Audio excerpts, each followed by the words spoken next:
when I came out, there was no social media. I think there was Facebook, right? There was no Instagram. No one knew. There was no meetups, nothing. The main thing is, you don't, in my opinion, a lot of people have their businesses virtually and this and that. And that's great. Whatever works for you, God bless you.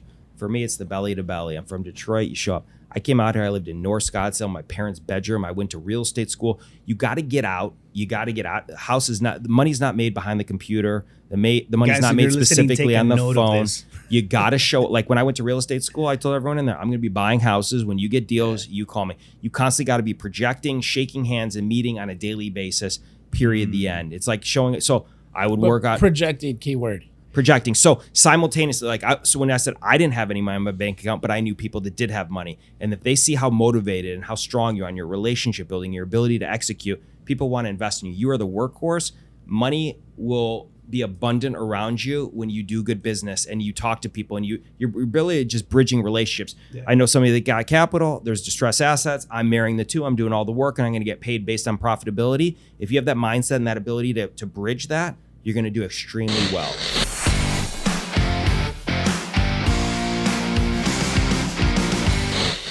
Fam, what's up? Welcome back to the REI Big Shots podcast with my co-host, Victor Heredia. What's up, guys? And one of the biggest big shots in the Valley, none other than Mr. Zachary Kepes. Man, fellas, bro, you've conquered this land. And we've done podcasts in the past where we go into your personal and how you got started and all that stuff. But I mean, you've done so well in the Valley. You came to the Valley by yourself, kind of figured it out, and I mean, you didn't really have relationships at the very beginning, and then next thing you know, fast forward, a decade or so. 2 decades. Yeah. And he started when he was 12. He started when he was 12 years old. Love these guys. And you've done it all. You have a big ass portfolio. You have a bunch of rental properties that you're working through, and you have built relationships with your tenants. It's one of the things that I see. So I want to dive into that. Yeah. You've done wholesale, you do fix and flip, everything, through under the sun, you've done it, right? So I think you're one of the most well-versed people that I know in the space who's actually out there doing it and then in the trenches every single day. Welcome to the show, man. Great to see you again. I loved our first podcast, by the way, and I love both you guys. We know each other outside of business, both amazing guys. I get asked all the time to be on this and that and the other, and I'm grateful for it.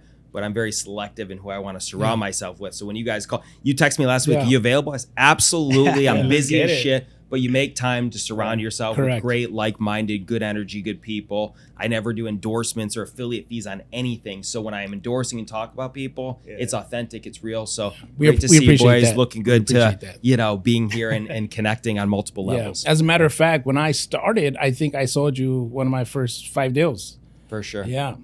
And as a matter of fact, when I started selling the hedge funds, people would call me like Arizona call Zach. That's your guy. Just call Zach.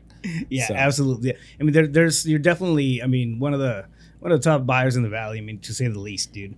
It's like your name is well known throughout. And again, I think the longevity of it goes to hand in hand with the way that you do business. You conduct business in a very, very different way, which is nuts if you ask me. I'm a systems and processes guy. Like I like to have shit dialed in and this is how the process works and everything. You run everything from your cell phone. Mm-hmm. Like and you're very belly to belly and when it comes to doing and performing business. So it's impressive to see the reach, the level of success and everything you've been able to accomplish with good old the relationship building of how you go about doing everything. So here, let's talk about it for a second. So Vic, you sold me some deals. Yeah.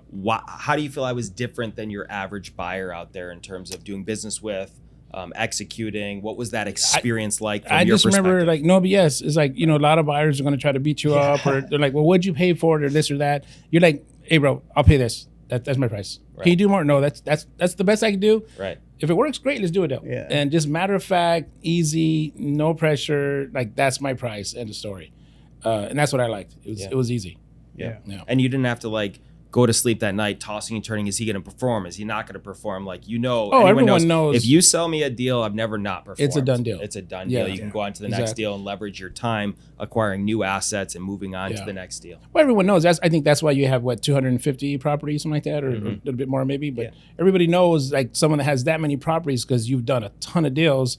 And you're not going to bring a reputation for one deal. Never. It's not You're worth not it. bringing your reputation on anything. Exactly. Yeah. I mean, 100%. I think it's one of the things that's also underplayed, right, in the industry. It was okay to, and I don't want to say okay because it's a bad way to phrase it, but it was common practice to say, hey, listen, it's not, you know, having an agreement with somebody that was a verbal agreement and not ironclad was a way of, you know, just, there's a lot of people who just kind of, you know, they skip out on agreements and stuff, and you don't do that kind of stuff. If you say something, you stick to it. I think you're you know, I've seen you perform over and over again, and you know, that's something to be admired, especially because you bring it. It's not a new thing. Like I feel like people started getting cleaner in the way they do business now because of all the attention the industry is getting.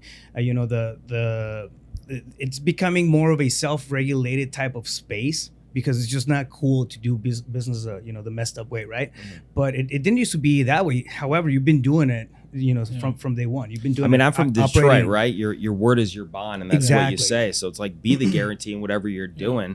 Why waste time? You know? And actually, that leads me to a question: like, how is it? Because I've dealt with a lot of big buyers too, and sometimes they just back out. Like, hey, I changed my mind, but blah blah blah, whatever.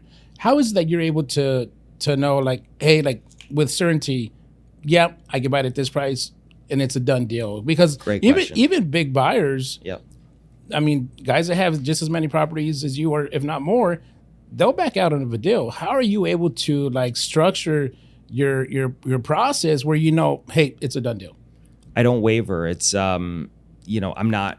There's no contingencies in what I'm doing. I'm using my own capital. I have a big line of credit with a local bank. So when I commit to something, I'm committed. Nothing else is going to change. It's not like a big buyer or a hedge fund or someone could be contingent on some sort of back-end approval. Mm-hmm. That's the beauty of having being a solopreneur, is I'm making a decision. It's not like I need additional approval from partners or from a bank. So if I commit, I commit. I've never, not once, said, oh, the markets changed, COVID, the interest rates went up. I'm really sorry, Vic. I committed to that deal. I'm going to back out. You can't find anyone in the entire world where I committed to a deal and didn't perform, unless maybe the house burned down, and that's never even transpired. So when I commit, and that's the beauty of going to something with 100% confidence. After I commit, I'm already not even thinking about that deal. Truthfully, the only thing I'm thinking about is how much rehab does it need, when are my crews going to be available to tackle that project, and then stabilize it and move on to the next deal. That's all I'm thinking about. Really, I'm thinking too is, when's the next phone call coming and when's the next deal? When's the next deal? I'm like, you know, there's druggies need that next heroin fix. I'm about the fix of where's the next opportunity. It's a game of Monopoly. It's a real game, and I enjoy playing it. How many deals are you usually running at a time? Like in my head or per day? No, like actual like assets you're looking at. Oh, like your head's a scary place. Yeah, it is a scary place. Actually, like how many, like for example, how many flips are you doing at a time? Do you go all out and do, 20, 30, 40 flips? Or do you keep it tight? And it depends on deal flow, right? I mean, major big projects, I try and do 5 or 6 a month. And that's kind of my capacity for major stuff. It's very easy to take a newer 2000 build construction, carpet and paint, because you could outsource that to independent guys to streamline that and get on the market. So I try, the goal is 8 to 10, roughly deals a month to stabilize and acquire. Some months are much bigger, like I had a major couple months recently in a big way. And then other months, there may be 2 or 3, but I don't worry about. My main concern is keeping my crews busy and making sure that I always have ammunition for the next opportunity. I don't lose sleep. If a deal doesn't come and I'm firm on my number, there's no emotion. I tell the wholesaler, you guys call me up. Hey, what's your number? I give you my number. If you want to grade it, you can shop it for a day. Yeah. There's no emotion. It's a good position to be in. I acquire that deal and think about, okay, are the crews going to be there to fix it? Make sure my guys are happy. They're making money. My tenants are happy. We just have a lot of moving parts, but I'm always thinking about where's the next deal. One of the things that I've seen you do in the past is actually turn your crew into tenants. So you see people, you're working with these guys, you're out in the trenches, and again, like you're collaborating, right, with the guy that does the roof, the floor, all these guys. You find out somebody needs a place to rent, and you're the first one to step in. I've seen you do it, and it's the coolest thing, man. It almost becomes like this little ecosystem where you have your family, your friends, and people that you're supposed to just be doing business with. However, you bring them into a much closer range, and I think that goes.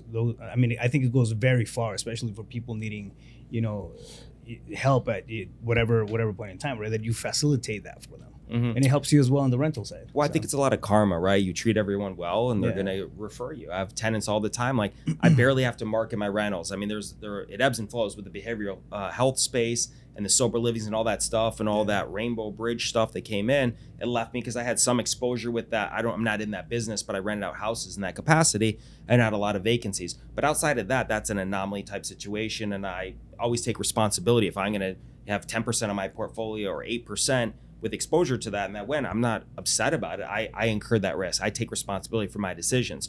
But on an average month, I could have 7 or 8 homes vacant. A lot of times I get those filled through my crews, through my existing tenants, because if you're delivering in a high level to your tenants, you're treating people extremely well, they're going to refer you. So it makes it a very easy system to rejuvenate and recycle and find good people. And you know, I value every relationship. My primary handyman lives in one of my houses. My demo guy in a house, you know, one of my contractors is in a house. So I'm happy to provide housing for them, especially at discounts, because you got to take care of the people that feed you. And I like to say they work with me, right? I don't like, yes, it's my company, whatever. But at the end of the day, I treat people as equals. There's no like, it's a team, inferior or superior. We're a team, and I value them tremendously. Without them, I don't have a business. Yeah.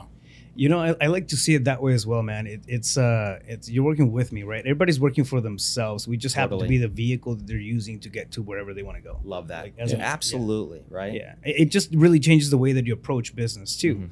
And anyways, I mean that's somewhat of a tangent, but let's bring it back. I feel like we went 1,000 miles. And there's a lot to talk about. I wanted to talk to you about anything, about the journey. Like, how did you start? How did you get? You know, the first few deals, and then how did you get to this level? Because to be honest, most people don't achieve that success that you've achieved, right? So what's the process, the journey, and the mindset? Like, what got you there? Because dude, I mean, that's a pretty big portfolio you got. It is. So I'll just bring it back, and we probably touched on, so maybe even get a recap of our original podcast. But again, you know, mindset, timing, everything changes. So I came out to Arizona in 2002, owned zero real estate. I had cousins in the business in St. Louis. And they were the capital behind the operation. It was me, my uncle, my cousin in Arizona. We had a joint venture for a couple of years, and they provided the capital. We were the human capital. We did TV ads. We did billboards. We did all of it. We had a company, 1-800-NO-AGENT. We competed with the ugly houses and home investors. So I know all those original guys from buying direct from sellers during the day. Gotcha. And right away I became licensed. A lot of people don't touch on this, but I think it's really important to carry your license to offer multiple solutions for people. So even though I may be able to buy it and there's great equity or greater upside potential for me, maybe the seller has the capacity to wait. Maybe their motivation is, you know, timing, and they don't have to sell. They don't have that immediate urgency, and I can serve them to the highest level and leverage my license and give them the same output. So I always like to have multiple solutions. I think it's important to have diversification on your belt. Always be learning, going back to the crews and colleagues. I don't think I know everything about everything. I know I don't. I learn every day from my crews, from my tenants, from everybody, even newbies coming into the business with marketing and different mindsets. So I think it's always important to be a sponge, always be able to adapt and learn and understand there's new knowledge, new blood coming in, and we can collaborate and learn from each other. So ask more questions and listen more than talk, I think is really important. But again, circling back from the beginning, I realized we were flipping all these houses, we were digesting them, buying them direct and selling. And then looking back, I'm like, wow, if I rent these out, the cap rates at the time were astronomical, because I came in early in 2002. You could buy 10s and 15% caps all day long. Wow. Today, if you're getting 10s and 15s, you're like, well, it's amazing. Hindsight's 2020. It's a myth. And then, of course, prices continue to rise over time. And look, it's volatile. If you take a snapshot, you say, oh, you're a genius. You can never pick the bottom or the top per se. But I just realized that I think the real money is made in the delayed gratification. It's not chasing the sugar. It's eating healthy. It's the consistency. It's the persistence, and playing the long game. When I realized, you know, that sugar game is the flipping, the sugar game is the wholesaling. That is the start to have that capital, to then start utilizing that as the water for your, you know, food, and leveraging what you did before, which I think is really important skills, but being diversified and start playing the long game and getting those rentals. And that's what happened. So I bought a couple rentals, and then there was no banking, because when our market plummeted in 2007, banks are like, oh, you have real estate? Yeah, we're not interested in lending. So it was a cash game. Fortunately, homes were cheap there. And then, not to interrupt you, that reminds me, we were at an event, and we walked to the parking lot. We both got into our cars, and you were driving I don't know if it was a Prius I had a Prius, I had a Ford Explorer Sport, you name it, yeah. And then I was like, man, I you would think he's driving a Ferrari or a Lamborghini, right? And I'm like, oh, that's a nice car. And he's like, they don't pay the bills. Those nice cars don't pay the bills. I'm like, and that stuck with me because it's true. Like those nice cars don't pay the bills. It's all like, it's funny. I asked Austin Zabak the other day on the podcast, this Ferrari or Lamb or whatever. And listen, no judgment, to each his own. If that's what makes you happy, I stay in my lane. I don't care what anyone drives. I don't wear watches or jewelry. That stuff doesn't excite me. If that and you love that stuff, God bless you. No judgment. I think that I want everyone to be happy. For me, I put my money in assets that I can create passive income. I've seen some of the wealthiest sellers I've done business with roll up and like, you look at Warren Buffett, he drove the biggest piece of junk for a Buick or a Cadillac for many years.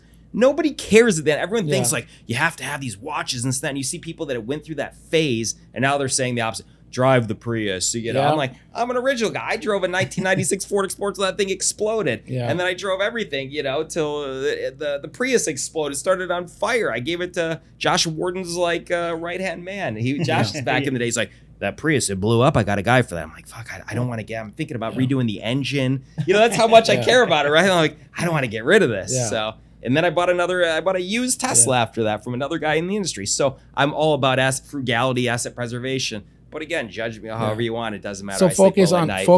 Focus on the assets. Don't worry about the liabilities, and understand that nobody really cares. A lot of people are insecure. They're worrying about themselves. They're not worrying about you. They can judge me however you want. If you don't like it because you don't like my car, after you, I don't want to be friends with you anyways. We don't have the same core values. Yeah, exactly. So you like me because I treat you well, I respect you, and I don't care what you drive, what you wear. It doesn't matter. That was just a really good learning lesson, and I think it's good for everybody. Anyways, that's funny that you remember that. Like, oh, interesting. Zach's driving that.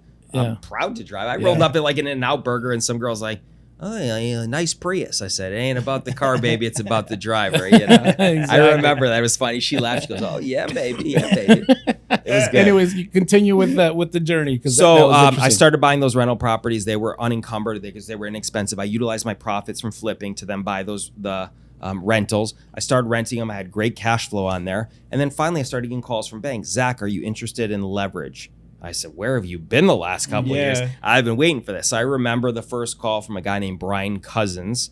And he called me and he said, from Biltmore Bank. I always remember. They were up in Kierland. Hey, man, I can get you some debt on that. I said, oh, what percent? I think he was like 60, 70%. I'm like, great, because I had no debt at that time. So I got a line of credit against it. I think it was like $400,000. I'm like, this is great. Because you could still buy homes for 50, 60, 70,000. So I used that credit, bought a bunch of assets. Now those new homes that you acquire are unencumbered, right? Because you're using a line against your existing assets. And then effectively that's a microcosm of how I run my business. It's about cross-collateralizing on commercial lines of credit by pledging the new assets. The name of the game is buying with equity or creating equity. Ideally, buying with equity is really very important. Buying less than replacement costs when you're able to, and then having a good spread at the end after stabilizing that asset so that you can go recycle those dollars to the bank. If you do that effectively and you're very diligent about the assets that you're acquiring, this game is infinite. You can essentially recycle the same dollars a million times over. There's a couple caveats like you got to pay taxes, you got to show your income, you got to play that long game, right? I believe you got to pay to play, but the depreciation comes into play. And obviously when you get more appreciation, then the value of that portfolio rises. Then you have the ability to refinance, and especially playing the rate game too, right? Obviously rates come down, you refinance, and hopefully you got long-term stabilized debt, but you have to do it incrementally. It didn't happen overnight. This is 22 years of grinding. And you talk about sacrifice and lost relationships and selfishness. Like, I'm vulnerable, right? I say it like it is. It wasn't like all roses and rainbows. I bust my ass 24/7 as a solopreneur. I'm taking the calls, dealing with the tenants, collecting funds. Like, it's a wild ride. I love it. But, there was a lot of sacrifice going into this portfolio that no one sees. Like, oh, Zach just bought this portfolio. What are you talking about? It was bought incrementally one at a time. Tell us, because you said it's not all roses, right? So tell us about 2008-9. How was that for you? Were you affected, or you weren't too overly leveraged, or how did that turn out? Great question. So during the time, and thankfully, I didn't have leverage until after that period. So at the time, we utilized cash. I had good OPM, other people's money partners. So that it affected us because the value of stuff declined rapidly, but we weren't using bank money. So I never, defaulted. I never got foreclosed or short sold or any of that stuff. Thank God. But I got smart, right? Now's not the time to be greedy in a down market. I rented out my primary home to a hockey player. I moved in my parents. I say it all the time. They had a second home out here. I was in the bedroom going on dates. Dates are like, why are you living in a 55 plus community? I said, lady, don't worry about the community, just like you don't worry about my car. I own it. If you just own it with confidence, who cares? You know, I said, listen, I just like to do the right thing financially. I'm not the guy like pretending to do anything. You just do your stuff, keep your head down and grind. And that's how you get through those hard times. But it was also very slow. I'm a fast-paced guy. I'm in perpetual motion. When the market's plummeting, when do you start buying, right? I started buying when it made really good sense. When homes went from $200,000, an example for Maryville, down to I was buying homes as low as $24,500, $25,000. And I'm like, how can I not buy this? Because I just bought that same home a year ago at $165 or $185. Now I can buy this home at this discount. The land value is worth this. Like it just didn't make, and nobody was interested, right? So everyone wants to do what everyone else is doing. Yeah. You always want to kind of do the opposite, right? If everyone's eating to the left, I'm going to go to the right. If everyone's driving a fancy car, I'm going to drive a busted up, banging, deal. It's funny you tell that story. I got a cousin of mine that was very wealthy. And at that time, I'm like, cousin, you got to buy houses in Phoenix. They're like 30, 40,000 a pop. You got to do it. And he's like, oh, really? He's like, okay. And then 6 years later, he's like, hey, Vic, remember you told me to buy houses? And I go, yeah, and he never did. He goes, I told my friend that. He looked into it. He bought about 30 homes and he's retired now. Amazing. I'm like, you're kidding Absolutely. me. He's like, no. Yeah. He goes, $6 million for 600,000, 10x for sure. Yeah, he goes, I wish I had listened to you. I wholesaled a bunch of stuff when during those years, man. I wish I would have kept. I wish I would have kept that. But it brings me back to that instant gratification you were talking about, right? I think you're absolutely right when you're saying that, the wealth isn't the long-term play. It's in that delayed gratification. It's putting in the hours of consistency, the eating right? It's how you do one thing, it's how you do everything. I feel like the need for that quick fix, it's almost something that we've idolized, more so even in recent years. I feel last, maybe 5-10 years. But I think it's okay making it big real quick, right? And it's something that you've held back from in the past. Again, going back to those relationships, going back to the way that you're doing business and being smart about, okay, like that shiny object, that thing is not gonna do anything. I think one of your biggest superpowers is the zero fucks given attitude. Like, listen, you like me, great. If you don't like me, that's fine too. Yes and no. I mean, I'm a sensitive guy, actually, just being vulnerable. Like, of course, you want people to like you. You're lying if you didn't. You're very charming, Jack. No, but I'm just being candid, right? Like, I'm not dick. I'm just being honest. Like, I don't lose sleep if someone you don't like. Most people, they don't know me. I keep a close circle. Yeah. I put my head down. I project a certain way, but I am who I am. If you don't like me, that's your own insecurity or whatever. God bless you. No well, I mean, I think it goes a long way in business, right? Because there's no validation requirement that's factoring in there. Everything from the car to the material stuff, and I mean, you obviously like you. I mean, you have a beautiful home now and everything, right? So it's not like you're skimming on life. You still live those pleasures, right? But I feel like you do it from within. You do it from a sense of, okay, this is my own personal pleasure. This is me. This is my happy place. And it's a totally different space of operating, I feel, than when I think we're going through that process of like, man, I want to try that out. I want to get that car to get looks. I want to get that, and I feel like that becomes a trap, to a point. I did fall into that for a hot minute there, and it's like you find out there's no substance to it. Right. Yeah. So let me say this is interesting. I've shared this I think once before. One day I'm at home and I have I think it was a mechanic who came over, maybe something in my fridge or something comes over, and the guy's just being real negative. I said, sir, what's wrong? Like, he goes, I just really fucked my life up. I said, well, why is that? He goes, I see you here, living on the top of the mountain, beautiful home. Like, if I could have worked harder, I could have had this and that. I said, hold on just a second. You don't even know me. Let me ask you a question. I said, are you married? He said, yeah. I said, do you have any kids? Yeah, I got grandkids. I said, is everybody healthy in your family? Well, yeah, I have great kids and this and that. How's your marriage? You happy with your wife? He says, love my wife. I said, sir, I'd give you my house to have what you have, an amazing life. Like, you just think that I'm sitting here in this beautiful home overlooking the city. I'm the happiest guy in the world. Don't get me wrong. I'm pretty happy. But in the same respect, you've got something that's incredible. You've got a family. You've got offspring, got healthy kids. What a true blessing. Yeah. And his mindset, like, all of a sudden shifted. Like, you just think I have this material thing. I could get rid of this house in 30 seconds if I had found my wife and I had healthy kids and blessing and grandkids. Like, that's really spectacular. Like, I'm envious of your situation. Yeah. Don't always just think you see something and this is your perception. The reality is be grateful for what you have, and you still could make amazing decisions. Maybe there's things you could do as a entrepreneur or a handyman to grow and scale and other things, but be blessed and grateful for what you have. Today's an amazing day to create new opportunities, but also reflect and, be grateful for what you do have. I don't have any of that. Yeah, so that's awesome. It's not just like, oh, you see someone with capital or a fancy car, they're the happiest person. Yeah. Admittingly, a lot of people with that fancy stuff, they're fucking miserable. Yeah. Right? That's So true. it's like, what are you doing it for? Yeah. Yeah. But I'm curious, what did he tell you? I'm curious. I took him off his game Yeah, of because he was course. like, his whole thing was like, oh, I wish I could live up here. I wish this and that.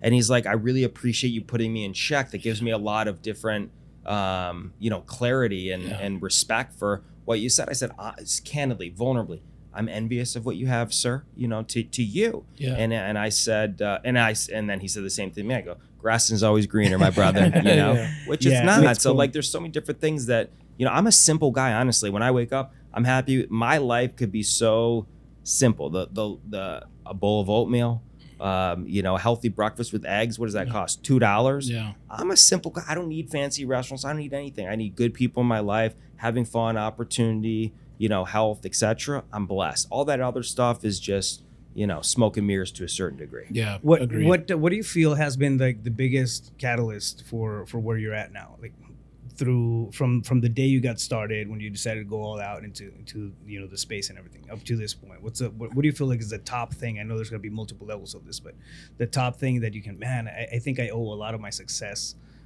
to this one thing. Yeah, I was going to touch on that because it's like not many people can buy a house and then another house and then another one and another one and just keep stacking houses. That's a lot for someone to handle sometimes because it can be very stressful for people. Yeah. One, you can't think outside of what you know, right? Yeah. So you kind of like your vision was huge, but also it takes a certain level of like bravery, right? So tell us about that.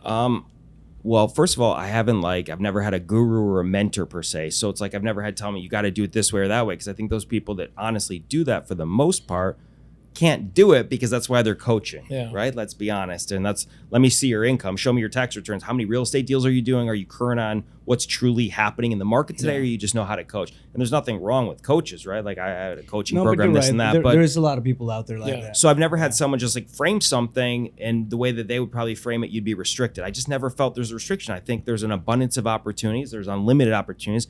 I think I have a good mindset and I think I can incur a lot of stress as a solopreneur.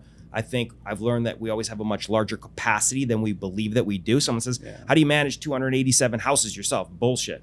I said, spend a day with me. See if you think I'm lying. Come into my phone. Step in. My buddy out here from Michigan, he's the chief attorney for Domino's. We shot my first video, Trash to Cash. He came out, we're joking around on Facebook. He goes, let me film a TV thing with you. And I walked the house. People were like, this is unbelievable. You just have to surround yourself with good people. I'm blessed to have good friends, an amazing family who've been supportive. But also I've been in perpetual motion. A lot of times, like I could say thanks to a lot of these things. But I wake up and I'm just in consistent motion and I don't believe in what's called complacency. And it's good and bad. A lot of people are, I'm comfortable. I don't need to keep going.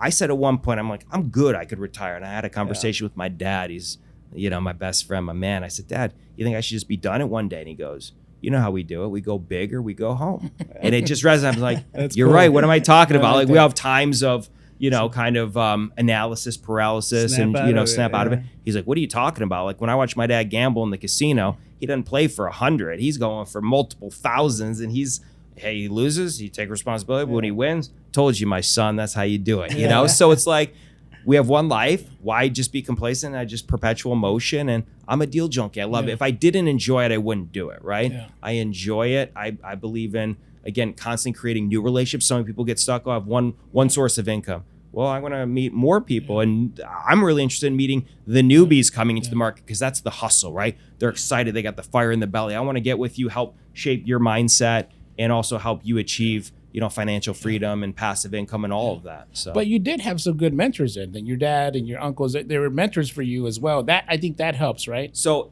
specific in real estate, my dad was never in real estate. He's an attorney and did a lot of stuff with equities and different private placement investments and things like that. And it's interesting. Every time I invest my money in anything outside of real estate, it's been horrible. I gotta say, I don't recall any investment I've ever made outside of real estate that's gone amazing. And I love it's so funny. It's like, I got this private placement deal. Zach, I'm starting this company, this restaurant. I got, evolutionary genomics. I got all of my brother-in-law in cannabis. It's all been shit. You know, that's the beauty is I think that I have enough confidence in myself to manage my money, and we are our greatest champion and greatest captain of our domain to control our destiny. Yeah, but I meant as like mentor, in terms of mentoring. In terms of mentoring, your mindset. Like for example, like my cousin was very wealthy, and having him as it was in the produce business. He didn't know anything about real estate. Really, he was in bananas. He was in bananas. I remember your story. And just the way he thinks and how he operated really affected me. So I think that having someone like that does make a big difference, right? Absolutely. So being socialized in a family of entrepreneurs. So my dad started his law firm. My grandfathers were both entrepreneurs, one in the scrap business, and the other one in multiple different entrepreneurial businesses as well. And just seeing them create their own financial freedom and the way that they operated. And just, I don't like anyone telling me what to do. Yep. So it's like, we're all like that. Yeah, exactly. It's like there's a lot more gratification and profits than there is wages, right? Yeah. There just is. And so you own it, and it's more stressful, but the reward is exponential.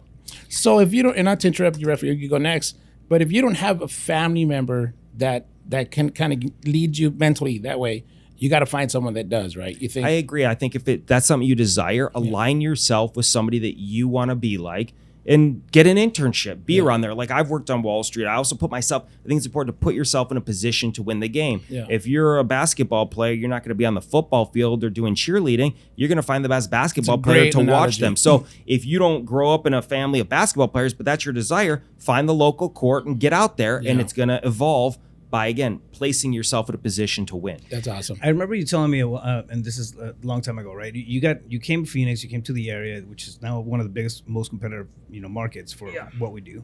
But you didn't really have relationships. You didn't have, things figured out. You didn't have, a ton of cash in your personal bank account. Like you were strapping it on. Like you were totally bootstrapping this whole thing, right? Right. How does somebody who's placed in a city where there's not really, a lot of personal reach and knowledge of the market and everything else that we need to know about, right? How does one, like a person like that, makes it, during those early days or early years? Yeah. So great question. When I came out, there was no social media. I think there was Facebook, right? There was no Instagram. No one knew. There was no meetups, nothing.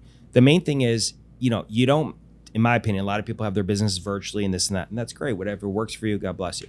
For me, it's the belly to belly. I'm from Detroit. You show up. I came out here. I lived in North Scottsdale, my parents' bedroom. I went to real estate school. You got to get out. The money's not made behind the computer. The money's not made specifically on the phone.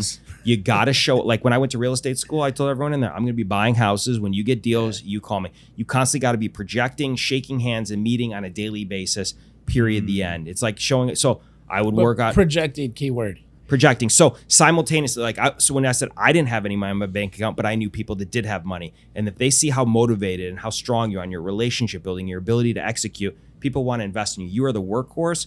Money will be abundant around you when you do good business and you talk to people and you're really just bridging relationships. Yeah. I know somebody that got capital, there's distressed assets. I'm marrying the two. I'm doing all the work and I'm going to get paid based on profitability. If you have that mindset and that ability to bridge that, you're going to do extremely well. Yeah. You just got to do a couple deals, prove yourself, and keep moving.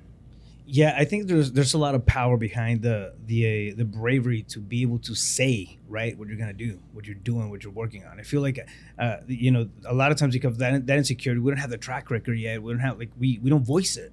And I think that's part of the magic. I mean, call it whatever you want, juju or whatnot. But I think we're not talking about the stuff that we're intentionally trying to build. Yeah. It never comes to fruition. We're thinking about all these plans and really kind of spinning our wheels in the same place until you start talking about it. People pay attention, and then you start connecting the dots. Right? Yeah, I like to say you don't just talk about it; you got to be about it. Yeah. So it's like I'm going to talk, which is very important, but I'm also going to do. You got to execute. There's a lot of people. That's the difference between an entrepreneur and a failure. It's like there's so many people with these great ideas, but they don't know how to execute or they don't take action. Yeah. So when I came out, I was driving the properties every day. I see a container, pull over. Who's the crews? Who's this? What's going on? Study. Like even if you don't have any deals done yet, you could still go out and start filming, projecting, talking to people. Yeah. Get out in the field. Get on that basketball court if you want basketball. Get in the real estate game if you want real estate. The other day, a guy hears me at the gym because I'm multitasking and I'm a dick. I'm working out. I'm talking loud, probably annoying everyone in the gym. Guy goes, "Are you in real estate?" So yeah, how'd you know? Because I heard you talking for the last 25 minutes about deals. I'm a student at Alabama. Can I meet with you sometime? I'm really intrigued by what you do. I said, thank you so much. I love that. That's a kid who may not have access to real estate. He heard me talking, And guys who want to give back and are good people will absolutely help mentor somebody like that. Take the time and do coffee with them or whatever it is, because I respect the ask. That guy's putting himself in a position to win the game. And what did he have to lose by doing that? Zero. So that's what you do. You show up, get out of your apartment, join a good gym where there's wealthy people, right? Spend that extra money to be around affluent people and ask them, what do you do and how can I get involved in serving you? That's a very simple way. Or sit at the bar at a fancy restaurant, order a sparkling water, and just kind of see what's going on. Watch, listen, engage. Yeah. It's interesting find the tables that you want to be at. Exactly. Then, right. Yeah. It's interesting because it just hit me. I mean, you have a ton of properties, more than a lot of, buy and hold guys. Of course, there's some big guys out there, but more than most. I mean, that's pretty obvious. But it's interesting. You have a lot of friends that are wholesalers.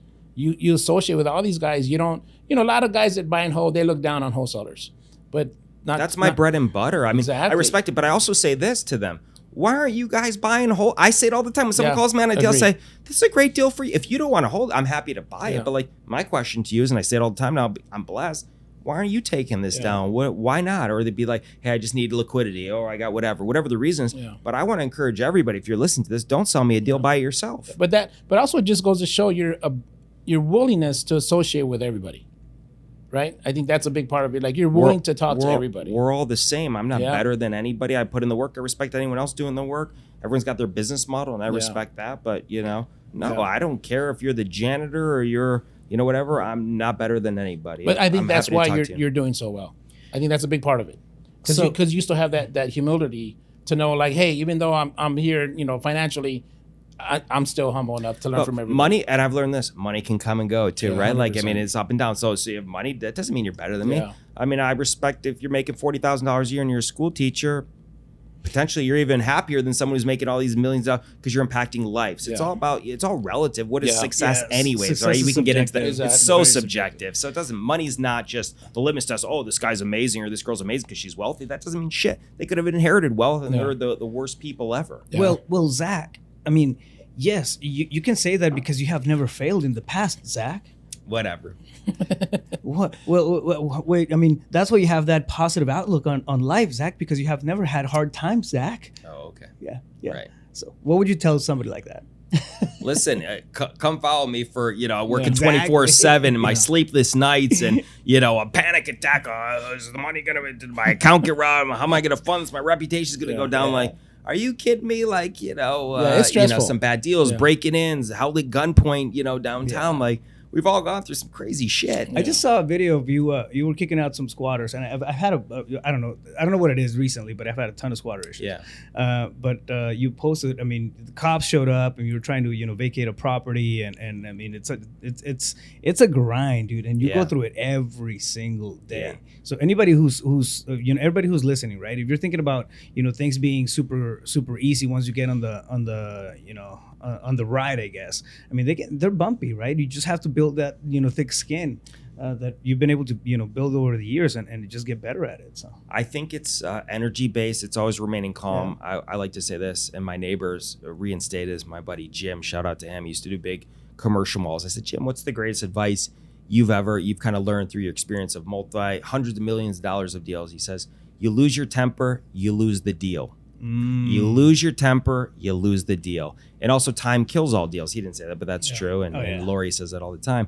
But the reality is there's no reason to like escalate, be bravo, and like try and clear this house. Recognize that, stocks don't go up every day. They're volatile, but you're playing the long game. It's going to be choppy sometimes. Breathe, relax, have positive energy. Things were solution based entrepreneurs. We're going to resolve the situation, and there's no reason to escalate a situation. So I've learned, my young years, fuck you, you're cantankerous. But I've learned working out is a good thing in the morning. All that negativity you can deflect. You can choose to allow it to penetrate you, or you can deflect it. I like to say positive mind. Like I said, my foot's on the gas. I may have to swerve a little bit and go off road, but I'm going to get back on that road, and I'm still playing the long game. So I'm not concerned about that stuff. It's annoying, it's agitating, but I'm not going to let it fully penetrate me. Those are all great points, and I couldn't agree more. We often talk about successes, right? But tell us, maybe one of your worst deals. What's that look like? Let's see. Okay, I'll tell you about it. You'll appreciate this. I bought a deal in Rocky Point. Okay, I'm always a big believer. No, I was going to use it for vacation and this and that. I bought a deal in Rocky Point. It's going to be the next hub, vacation and port, and billions of dollars coming in, and never went down there. Didn't really use it. Couldn't really rent it out. The management company sucked. They threw a bunch of rocks on the beach. That's what happened. Who knew? It was crazy. No, it was right downtown in the port. I remember it was the pink building next to that big shrimp right in downtown. Beautiful building, 3-bed, 3-bath, and lost money on it, right? Didn't have a good management company, or maybe they said they didn't rent it. I'm sure because how are you going to know? There wasn't cameras down there. And finally said, hey, we got to sell this thing, and sold it, took a hit. Lost significant money on that. But it's like, if you're not going to control it yourself, you're not going to use it yourself, and it's not in close proximity, should be close enough, and maybe it's my bad for not using it enough, but I was busy here doing deals, right? Being selfish and not taking the time to vacation. That was a horrible deal. I always believe you want to do your deals in very close proximity so you can see it, manage it, drive it, and just make sure things are going smooth and mitigate, any potential problems. Yeah. Geography is very important in deals. I agree, man. I got a flip in Charlotte. I got another one in Florida. Pain in the ass. Totally. Total pain So in if the you're ass. going to do that, that spread must be massive, Correct. right? So I that way you're so the one in Charlotte, we got it for $380. We're gonna list it for $650. So that's a really huge. good How deal. much are you going to put into it? We're putting about $50,000 into it. That's a home run deal. Yeah, I understand. really good deal. But who do you have for boots on the ground? How can you trust that contractor? Yeah. How are you managing The first that? one screwed me. Yeah. So then I had to get another one. So it's been a challenge. Right. It's gonna pay off, but if I had a good contractor from the get go, home run deal. Right. But so it's been a pain in the ass. So, but that leads me to another question, because my partner on that deal, he's a big buy and hold guy as well, and I'm always sending him deals like, hey, can we buy this as a buy and hold? He's like, no, with interest rates, we can't make it cash flow. It just I'm not, and he tells me I'm not buying rentals right now. Okay. Only flips. Yep. So how do you do it? How are you able to, what's the formula that you can still buy rentals when most people aren't? Tell us about that. How do you do that? I can't give out my secret sauce like that. No, I'm okay. just kidding. I'm just Or you kidding. can tell me offline. No, of course. Everything. I'll answer any question. There's no secrets, by the way. Yeah. And I respect your partner's opinion. For me, I And buy he has them. a lot of houses. He has Yeah. 1,000 properties. So I don't know how. So how again, you do it. playing the long game, I'm not worried about the sugar today, right? So I will buy a good deal. Think about this, and I'll pose this question. If that same deal in Charlotte that you talked about, 380 to 650, did you say? Correct, yeah. If that deal popped up today, that deal 380 or even 650 probably rents at $3,500 in the Phoenix market, for example. Yeah. Let's just even say 3,000 just for it to work this hypothesis. You're going to have, what's your cash flow? 3,000, you got taxes, insurance, vacancy. What are you going to make? 7%. Cost of capital now is what? 8.5%? 8.5%, yeah. There you go. So you're going to have negative cash flow on Correct. there. So you'd say, well, I can't hold it. I'm going to have negative cash flow. But you're short-sighted. I would buy that deal and hold it. One, because I want a long-term capital gain. If I'm flipping that deal, you got $200,000 in equity. At 40%, you're paying $80,000 in taxes. At 20%, you're at 40.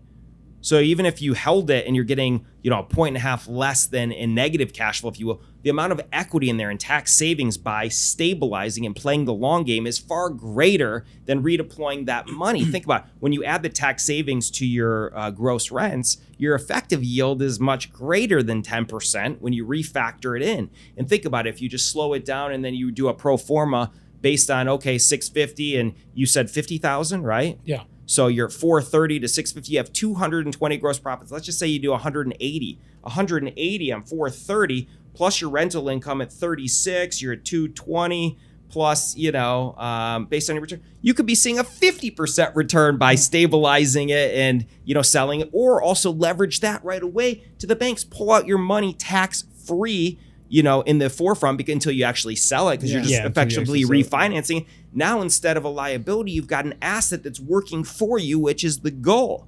So that's how I would look at that deal. Not that I'm excited about negative cash flow. So you're not looking at the short term. I'm not looking at any short term. Yes, so you asked me my model. I want to get an 8 to 10% ideally cash on cash return. So if I do that and my cost of capital is 8 or 8.5%, I'm right there. But I would certainly take a 5% return short term and lock in a significant equity today and take the bullet, because I have additional cash that I could utilize to, fuel that deficiency. Yeah. But if I didn't have that, then I would have some sleepless nights. So it's relative to the financial position you're in terms of liquidity, if you can supplement that deficiency. Yeah. But overall, step back and play it out on a pro forma and say to yourself, what are the taxes? What will this rent for?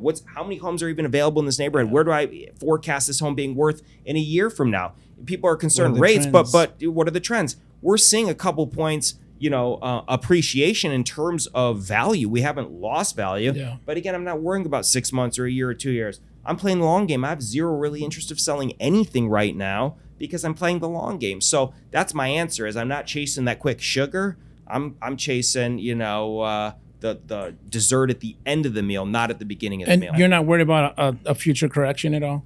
I mean, look, I don't. If I'm playing the long game, you're going to see dips and flows, and I've never panicked when the market we've gone down, 20% or 15% potentially, but it didn't do anything to me. It just gave me more opportunities to continue to dollar cost average and buy. So when there's dips like that, I'm going to dollar cost average. And remember, I've got assets all the way back from the early 2000s, so my prices are across the board. I've got a very good basis today, and Gotcha. if it did, it did. But I'm buying. I'm cautiously optimistic and bullish about the Arizona market. Look at the people moving here. Look at economics. Look at politics. Look at everything that's going on. I feel very good about our market here. Also, Gotcha. the average decade over decade has increased. I mean, we can track it backwards, right? Mm-hmm. Decade over decade, yeah, we have a ton of fluctuations in the meantime, right? But decade over decade, if you're thinking long term, which is the approach that you have, I mean, it's been going up and up and up. Yeah. And up, so Yeah, It also rents. Don't just talk Yeah. about pricing, but what have Yeah. rents done? And we're going to have a housing shortage. So if there's a squeeze on supply, then the demand's going to go up, and ultimately your cash on cash return should go up as well. Now your costs are going up, right? Taxes are expensive. Insurance has gone up exponentially. Shit, I was looking at my insurance. I woke up this morning, I looked at my bank. I'm like, somebody hacked my account, and then I'm like, oh no, my insurance got deducted, and I was like, whoa. Yeah. Woo. Yeah, I mean, Warren Buffett said, "Don't buy anything that you wouldn't be comfortable holding for 10 years at least," right? There you go. So I love that. Walk us through what a regular day in your life looks like. I wake up with my dogs, take them on a walk, have a simple Again, I'm a simple guy. I'm a routine guy. One thing that's interesting is my day doesn't really fluctuate much. Yeah. My phone, That's I'm why always I'm curious. I'm always consistent on what I do. The phone calls, having the phone accessible and taking those calls, communication is key. So wake up, see if I have any opportunities, look at them immediately. Responsiveness. Like, I think a lot of people operate with a lack of urgency on things. If I could tell anyone to do something, to really enhance their business, think if it's like a 911 call. If a wholesaler's calling me, that's a 911 call. Zach, I got this house. I got to move it. And I know if I don't take that call or respond immediately, they're going to call another paramedic or another officer, another jurisdiction, and I lost that opportunity to serve. So have some urgency of what you're doing. It's so funny. I'll call someone and say, hey, I got this deal. What do you think? I'll let you know tomorrow. What do you mean tomorrow? The opportunity is gone. Like, the time is now. Like, you can put me on hold, give me a time frame when you're going to call me back. Have some urgency. So my urgency is people call me, be accessible with my phone. Walk the dogs, eat a healthy breakfast, work out for hour and a half every day for the most part. And then I'm looking at deals all day, every day, going out, looking at my properties under construction, dealing with tenant stuff, talking to them, engaging them, talking to my handyman, speaking to the contractors, buying stuff, thinking about innovative things, looking at the future, speaking with my designer, collaborating. Hey, what do we want to do in these houses? Ordering materials, eating a couple healthy meals, rinse and repeat. Nothing like there's no secret sauce. Oh, I'm meditating. I'm this and that. I think it's probably all good stuff I probably need to, but it's not like, oh, I got to meet my guru at 2 and this and that. I'm in perpetual motion, like no one's business, multitasking, having a sense of urgency, and responding and looking at deals and moving quickly. Always moving forward. But it's interesting.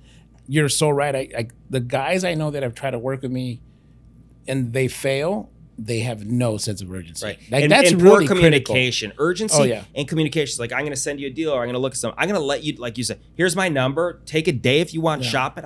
No big deal. If you can't sell it, I'm good, But like, call me, Zach, I got this offer, this and that. Like, you're being passive. Like, there's no, hey, are you interested in buying something? Well, not from you. Your energy is so low, Exactly. Hey, Zach, I have a deal on That the was west that side. Are attitude. you still buying? I don't know. Yeah, I've been buying 3 today. So yeah, I'm still buying. Yeah. No, that's so true. I told my As of 1 team, p.m. this afternoon, like, you got to be aggressive. Not in a bad way, but you have to be aggressive. Right. Set the tone, right? That transcends. Let me know right away. Energy transcends. Like you feel that, right? Like it's when somebody calls you on the phone, it's either gonna wake you up or put you to sleep, like real quick. Right. Yeah. Totally. Every single time, man. I've talked to you. I mean, we've done workouts together and everything. The energy's like through the roof. That was an amazing workout with Raj. I think my biceps are still hurt, man. You're a beast in there, by the way. That was fun. We got to do that again. We should do that again. That was a lot of fun.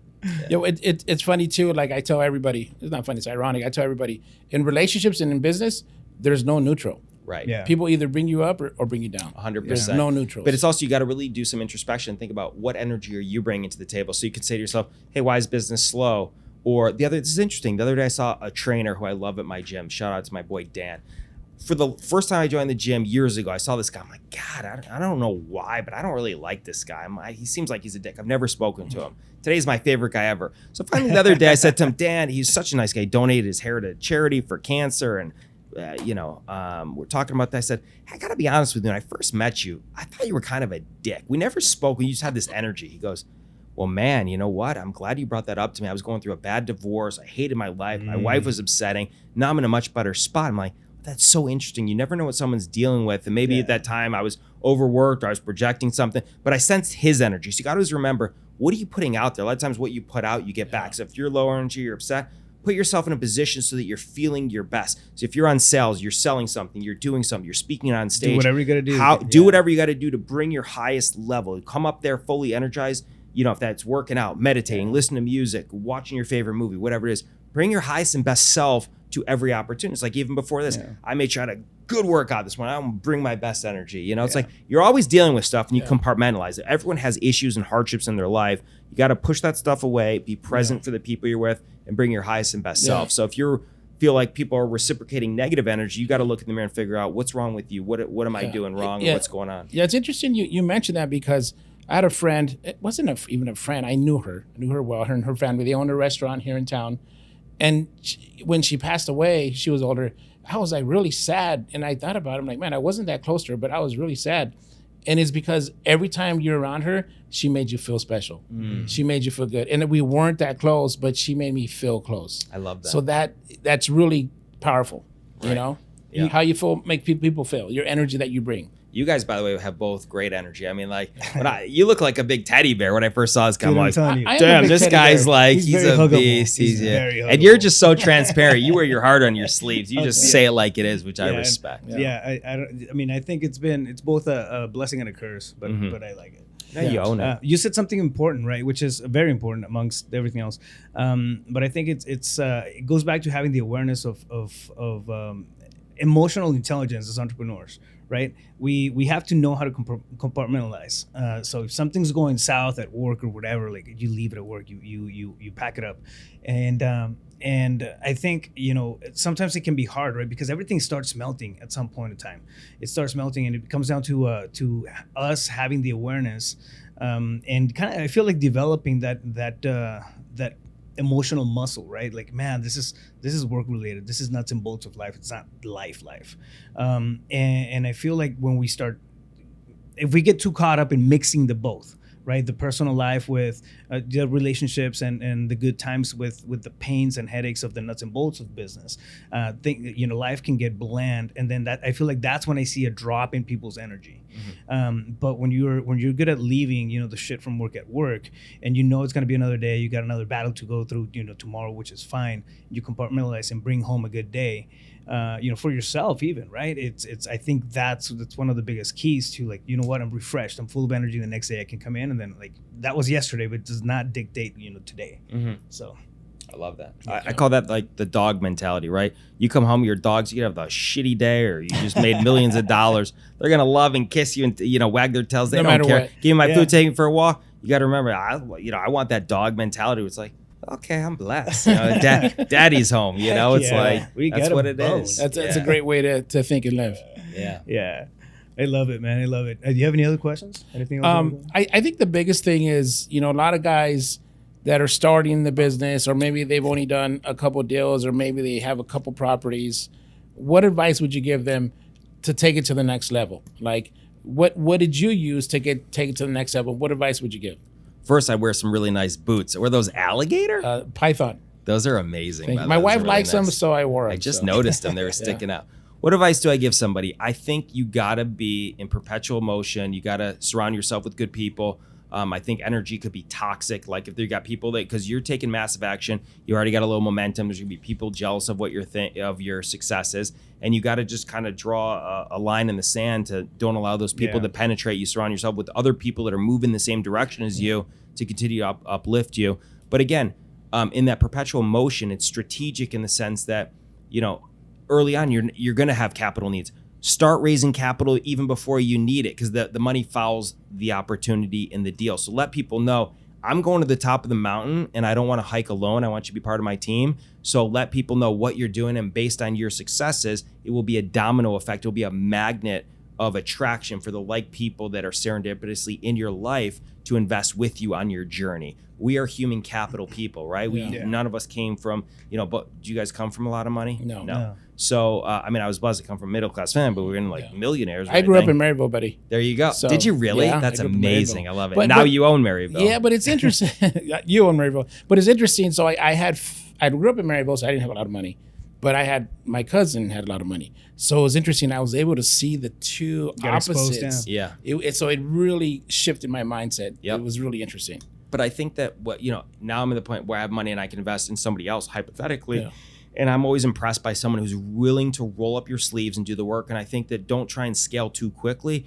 I see someone do 1 or 2 deals. They're like, all right, I got 4 VA colors. I get this. I go, I never had any of that. Like, remember, we have this great capacity. Play all the roles, do everything so you become so efficient and proficient in what you're doing. So you in the future, when you're ready to scale incrementally, hire one person, not 4 at a time, then you can delegate and know you've been through that so you know how to solve that problem. Yeah. So it took me a long time to delegate to a bookkeeper and a handyman when I'm not good at actually the stuff. If I would, I'd be more than happy to change it. I'm terrible at that. Yeah. So I recognize I'm gonna have to delegate that. But make sure you understand the roles, the pricing, put yourself in every position to the point where you can't. The most important thing is the acquisitions. And if you're missing opportunities, you're missing a lot of money. Yeah. So constantly project, talk to people about what you're doing, and find the right people to partner with on an equitable basis, preferred returns. There's so many different ways to raise capital. So really become proficient in that. I think that was one of my superpowers, is finding wealthy or accredited people that wanted to bet on me as the horse, as the human capital, and create a split to grow and scale until you become bankable. When you become bankable, still never neglect those early investors in you, because you didn't get to the top mountain by yourself. Yeah. No one gets there by themselves. And I'm grateful for all the people that have invested in me and made money with me, and the banks, everybody that took a chance on me, right? Yeah. And you never neglect that. So it's important to repay, give them tribute, and continue to serve those people. Yeah, 100%. I love it, man. Man, so many golden nuggets. Yeah, every time I talk to you, I learn a ton of new things. If somebody wants to reach out, maybe do some deals, they have deals, they want to send them over your way, where's the best place to get a hold of them? I'd probably just DM me at this point. I was giving out my number for getting random calls 3 in the morning, 5 in the morning. Under ZAK Ventures is my Instagram. Just say, hey, saw you on the podcast with you guys, the REI Big Shots. We're going to get your pictures up here hopefully soon. Doesn't look like you guys look like former presidents. No. That'll be good. We'll get some good caricatures. It's going to be great. But no, definitely hit me up on there and be consistent. And then I'll probably shoot you my number on there if you have an opportunity, or I can help you with anything. I love giving back, and probably FaceTime you. Actually, this morning, I was with Rob the other day, and we talked about squatters and how policemen and women would be amazing bird dogs for opportunities, and wholesalers. And I said, if anyone out there is watching this and you've, performed in any of those capacities and duties, reach out. We're going to give you some free game. Yeah. Guy this morning calls me. He's like, hey, he didn't call. He DM'd me because he had this stuff. Zach, I'm a police officer in Colorado, and I'm really looking at getting in real estate. What you said resonated. I spent 20 some minutes with the guy today. We got him, his company's called K9 Investments now. Like, it's very fitting. And he said his motto now is, and I said this to him, I said, here you go. It's not, don't call 911, call K9 Investments. I'm here to solve the problem. Nice. And he's like, this is great. So hopefully we can. And you don't have to do that. Something. That says a lot about honestly, you. But it resonated. That was like the best part, literally the best part of my day today. I woke up, I go, Rob, I already got a call from the podcast from a guy in Colorado who's a K9 cop. He's going to do investments. He's amped up. And I had a great conversation with them. He's excited. I'm excited. It's that energy exchange. Honestly, it was incredible. So when we project this stuff and say it, we mean it. We don't just say it to try and look like a nice guy. Yeah. I promise you reach out, I'll reach out back. Be about it, walk the walk. Yeah, don't talk about it, be about it. Yeah. Both. Yeah, there you go. Yeah. Awesome. We love it, man. Thank you for being on, this on our podcast. This is amazing. Thanks for not only being colleagues, but friends. Love both you guys. We got to do Mastros again. Too, Mastros for sure. Yep. And blessings to everyone on here watching you guys. They're blessed to deal with real guys, real game, full transparency, authenticity, and great dudes. Wishing, abundance to everybody here and on your podcast. Thank you, brother. Yeah. Appreciate it. Love you. Great. All right, fam. Well, there you guys have it. Do us a favor, subscribe, like, and share. And we'll catch you guys on the next one. Stay focused. You got this. Take care, guys.